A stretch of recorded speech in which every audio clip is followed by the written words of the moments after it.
No two people experience art in the same way. And that's never more true than for movies. And the only place to really do that with your unadulterated attention is in the theater.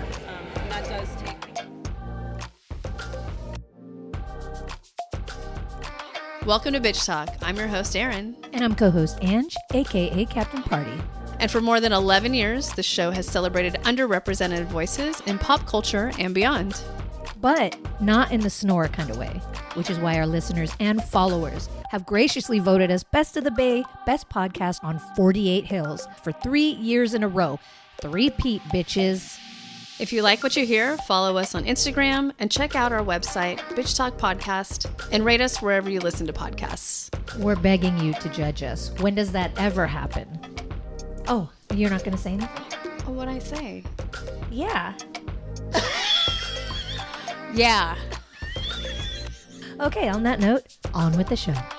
Clink.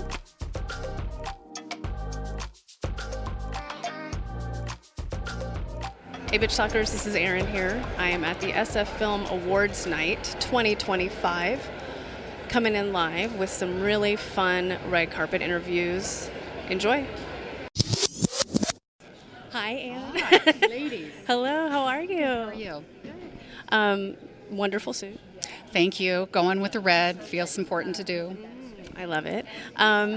With all the, I'm just going to go right for it. With all the conglomeration and the monopolies that are happening as fast as we speak, can you talk about why it's so important to have film festivals right now and why it's so important to be in a movie theater right now?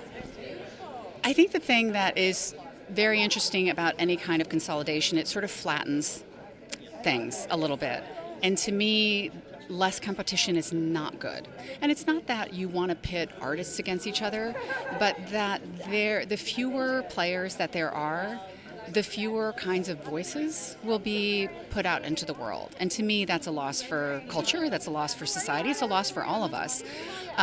For us, not only as a festival, but as an organization that is trying to support the next generation of storytellers, but the next generation of audience goers, all of the interesting stuff comes not through the mainstream. It kind of comes a little bit sideways.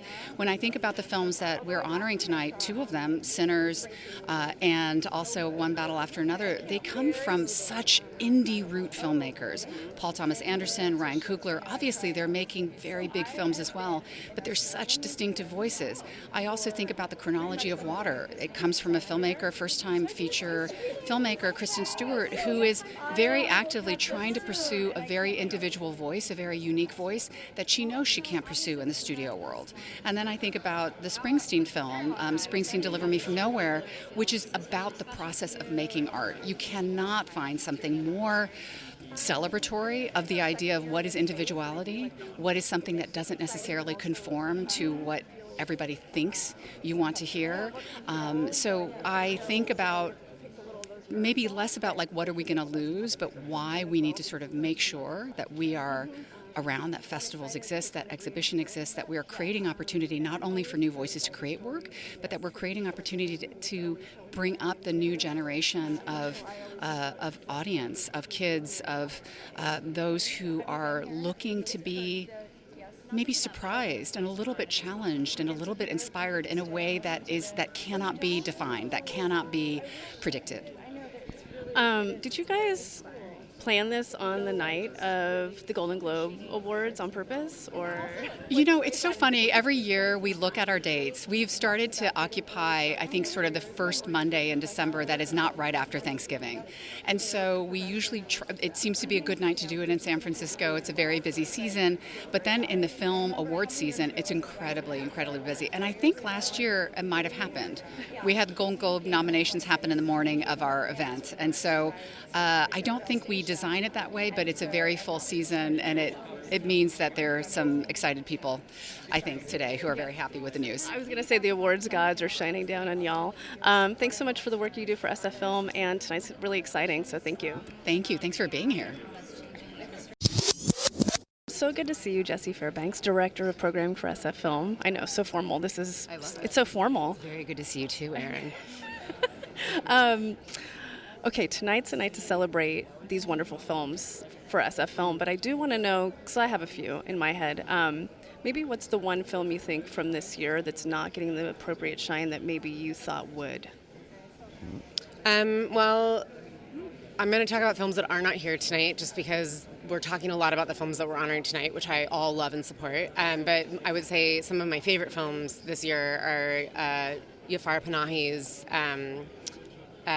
Just an Accident. I am a huge fan of Park Chan-wook's No Other Choice. We had him here the other day. I think that Joachim Trier's film Sentimental Value is incredible. I'm a huge fan of Yorgos Lanthimos' Poor Things. All of those films are getting attention to varying degrees, but there's a lot of noise out there. I hope the audience is engaged in the song Sun Blue, Craig Brewer's new film. I think that he got some incredible performances out of Kate and Hugh Jackman. Kate Hudson is just amazing in it. And then honestly, really, Chronology of Water. I mean, we're so thrilled to have Kristen and Imogen here. It is such a visually rich and sumptuous film.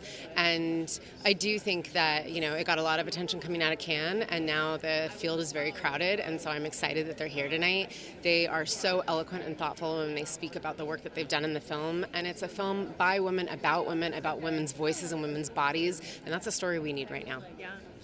Looking to 2026, because it's not that far, what are you looking for next year? Are there some things that you're already excited about, or are we waiting to go to Sundance? What's the story? Yeah, we're obviously very excited to see the things that we don't know about. We already know about quite a few titles that are coming down the pike in the next 6 months. I'm really excited to see what we can gather both at Sundance and Berlin. We really love our international titles and are excited. We always find amazing films in South Korea and in Japan. We love films from Latin America. Very excited to see what might be coming out of Eastern Europe right now. And obviously always looking for rich storytellers from Africa. So international is what I'm really jazzed about at the moment, and also short films.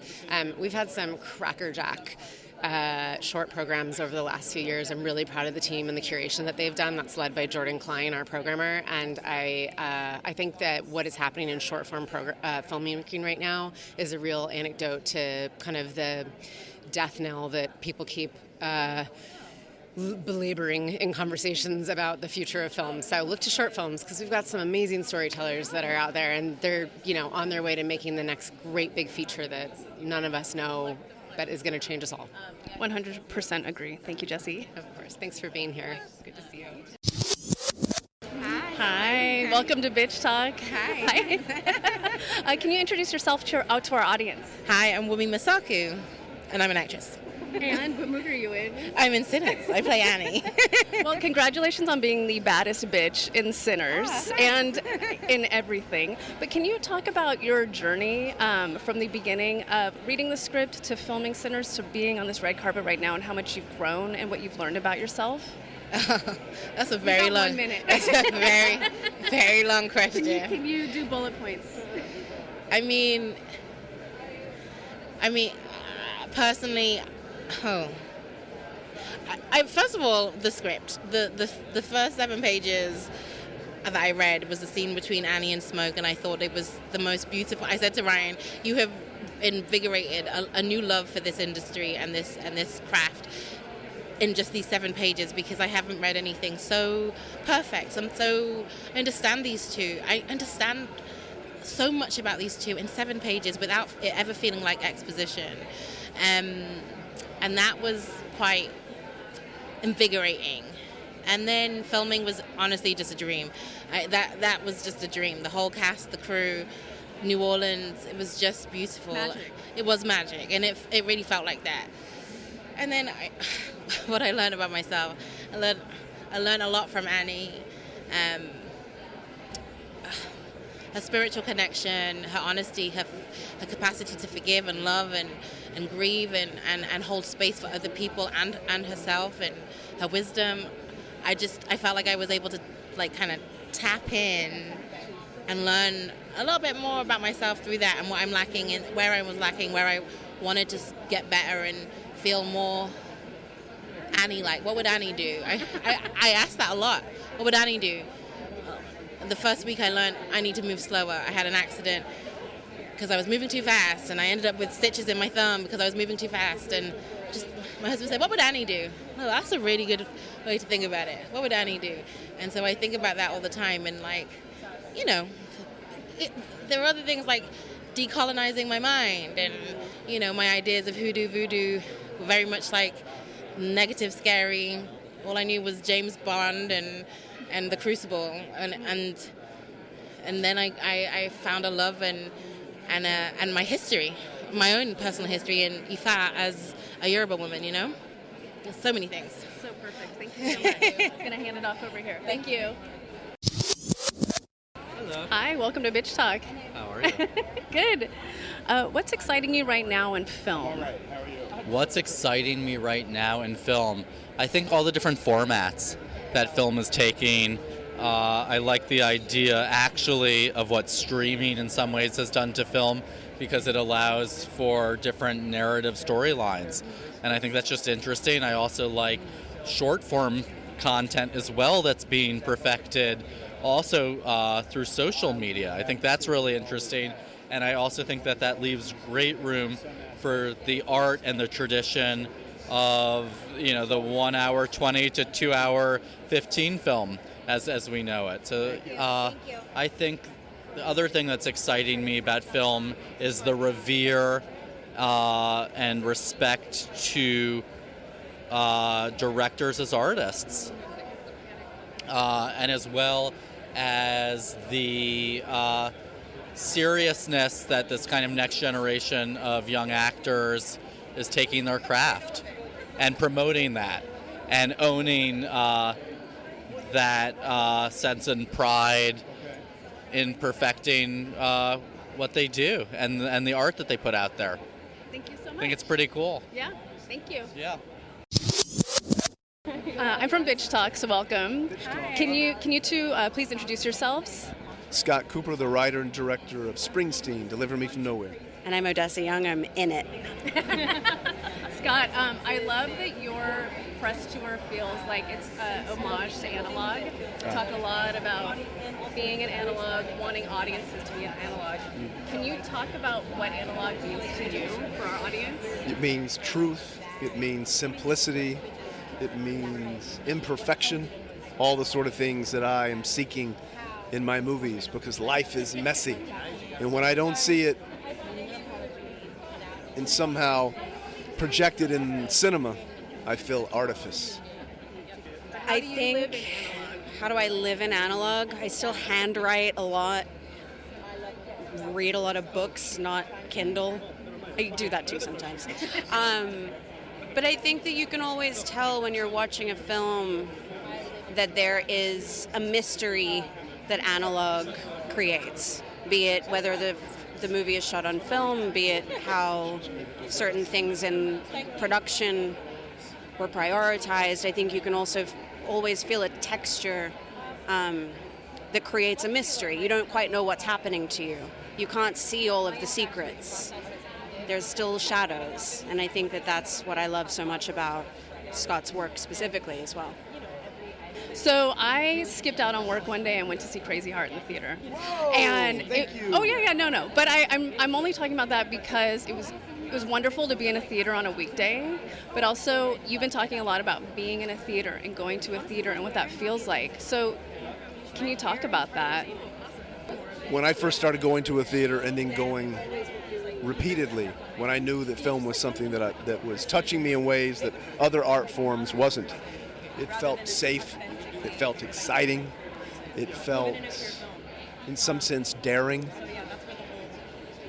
And there's no other space that can give you that. Whether you're alone on a Tuesday afternoon or whether you're surrounded by 400 people seeing Pulp Fiction for the very first time. I'm devoted to the theatrical experience. I'm happiest when I'm sitting into a seat, knowing that a filmmaker whose work I've long admired or adore, his or her film was about to start, or even better, a filmmaker whom I'm not aware of, that is starting his or her career. No two people experience art in the same way. And that's never more true than for movies. And the only place to really do that with your unadulterated attention is in the theater.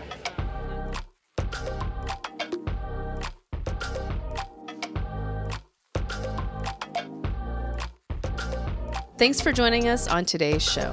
You can find more information about this episode in our show notes. If you're missing us, you can visit us at bitchtalkpodcast.com to sign up for our newsletter and buy us a cup of coffee. Did you know we're also on the radio? You can find us at bff.fm. And lastly, rate and subscribe wherever you listen to podcasts. All the cool bitches are doing it.